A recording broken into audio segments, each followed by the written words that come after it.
Hi guys and welcome back. Today we're going to be looking at how to add a censor over your video in CapCut. Now if you're new here or if you find this video helpful, please give us a like and a comment down below as it really helps out the channel with the algorithm, and of course don't forget to subscribe. Okay, so there's two types of censor that I would use when doing videos, and the first one I do is go to stickers, and from here I will then look for something to do with censors. You can see this would actually be really helpful.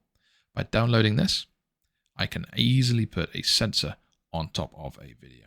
So you can see I'll drag and drop that down here, and I can change that to appear exactly when I'd like it to.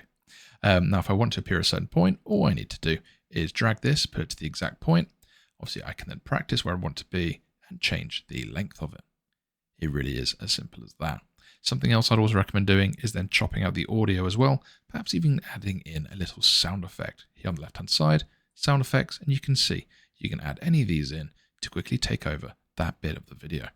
I hope that was helpful. Thanks for watching. Don't forget to like and subscribe.